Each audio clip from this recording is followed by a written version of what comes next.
think we're all aware that the world today is full of problems. We've been hearing them today and yesterday and every day for decades.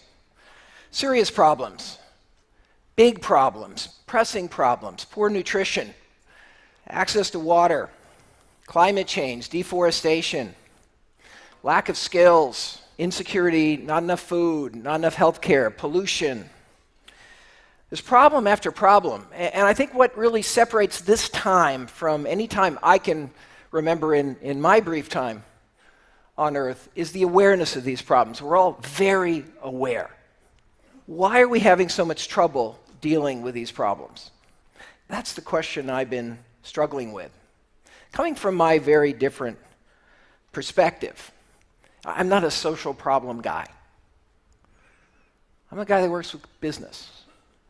Helps business make money. God forbid. So why are we having so much problem with these social problems? And really, is there any role for business? And if so, what is that role? I think that in order to address that question, we have to step back and think about how we've understood and pondered both the problems and the solutions to these great social challenges that we face. Now, I think many have seen business as the problem, or at least one of the problems in many of the social challenges we face. Think of the fast food industry, the drug industry, the banking industry. This is a low point in the respect for business. Business is not seen as the solution. It's seen as the problem now for most people. And rightly so in many cases. There's a lot of bad actors out there that have done the wrong thing, that actually have made the problem worse. So this perspective is perhaps justified. How have we tended to see the solutions to these social problems, these many issues that we face in society? Well, we tend to see the solutions in terms of NGOs, in terms of government, in terms of philanthropy. Indeed, the kind of unique organizational entity of this age is this tremendous rise of NGOs and social organizations. This is a unique new organizational form that we've seen grown up. Enormous innovation, enormous energy, enormous talent now has been mobilized through this structure to try to deal with all of these challenges. And many of us here are deeply involved in that. I'm a business school professor, but I've actually founded, I think now 4 nonprofits. Whenever I got interested and became aware of a societal problem, that was what I did, form a nonprofit. That was the way we've thought about how to deal with these issues. Even a business school professor has thought about it that way. But I think at this moment, we've been at this for quite a while. We've been aware of these problems for decades. We have decades of experience with our NGOs and with our government entities, and there's an awkward reality. The awkward reality is we're not making fast enough progress. We're not winning. These problems still seem very daunting and very intractable, and any solutions we're achieving are small solutions. We're making incremental progress. What's the fundamental problem we have in dealing with these social problems? If we cut all the complexity away, we have the problem of scale. We can't scale. We can make progress, we can show benefits, we can show results, we can make things better, we're helping, we're doing better, we're doing good. We can't scale. We can't make large-scale impact on these problems. Why is that? Because we don't have the resources.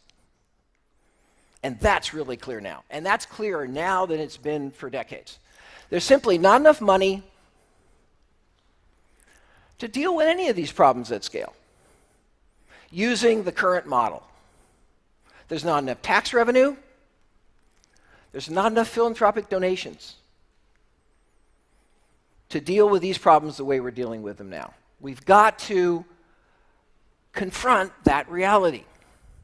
And the scarcity of resources for dealing with these problems is only growing, certainly in the advanced world today, with all the fiscal problems we face. So if it's fundamentally a resource problem, where are the resources in society?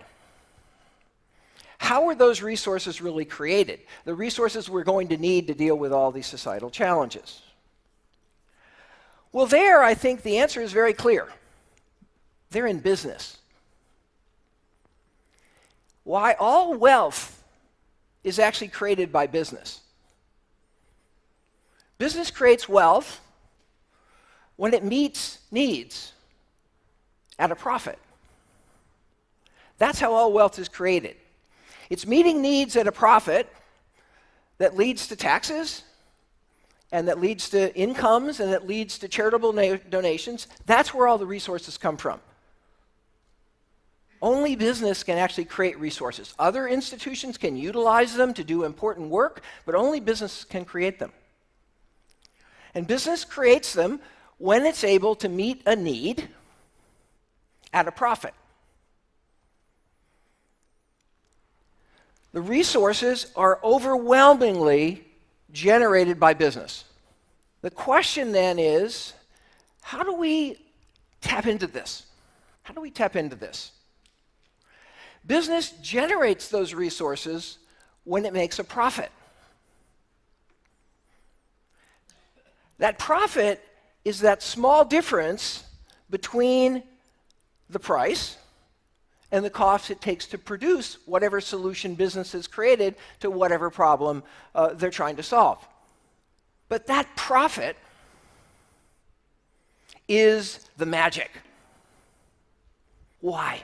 Because that profit allows whatever solution we've created to be infinitely scalable. Because if we can make a profit, we can do it for 10, 100, a million, 100 million, a billion. The solution becomes self-sustaining. That's what business does when it makes a profit.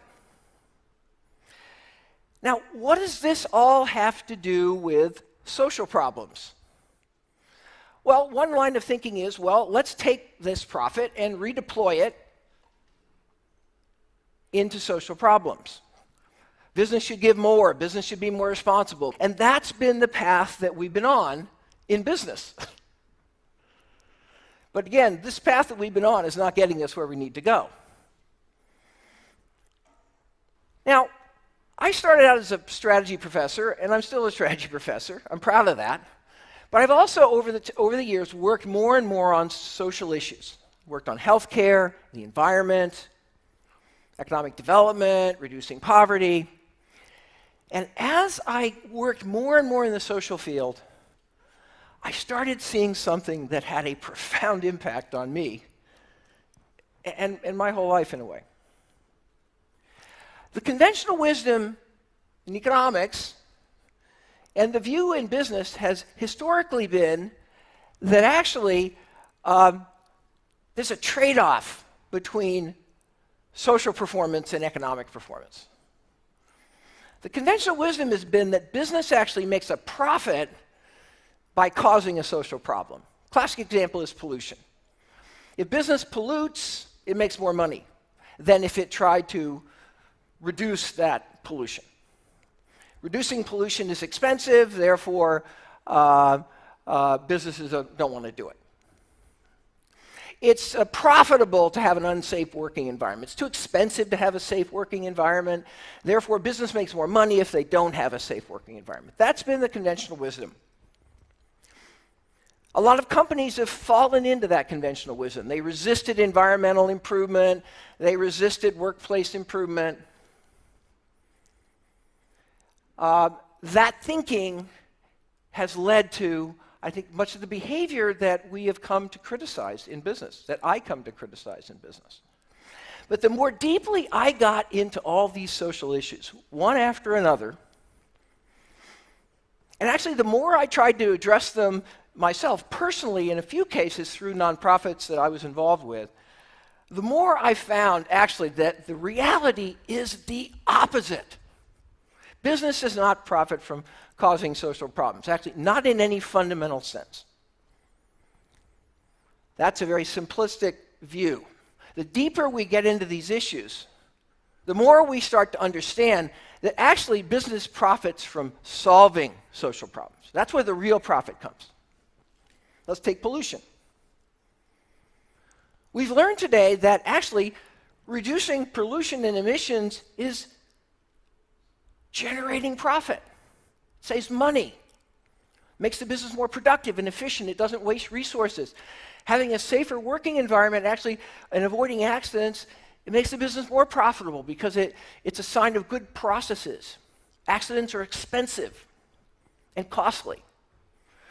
Issue by issue by issue, we start to learn that actually there's no trade-off between social progress and economic efficiency in any fundamental sense.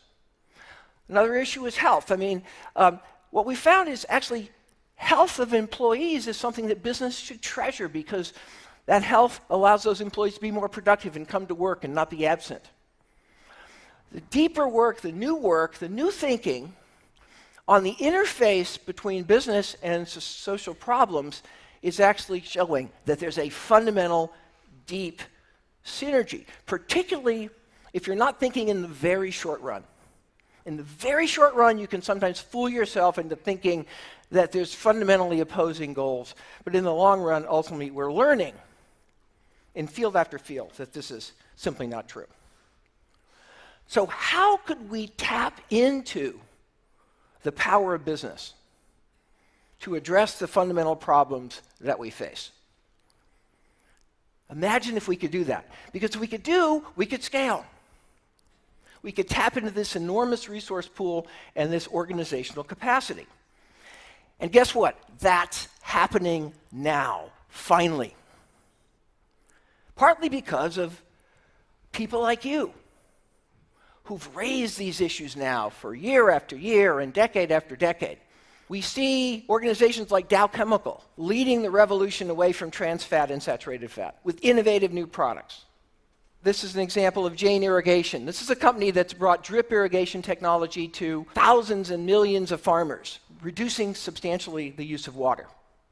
We see companies like the Brazilian forestry company, Fibreeza, that's figured out how to avoid tearing down old-growth forests and using eucalyptus and getting much more yield per hectare of pulp and making much more paper than you could make by cutting down those old trees. You see companies like Cisco that are training so far 4 million people in IT skills to actually, yes, be responsible, but help expand the opportunity to disseminate IT technology and grow the whole business.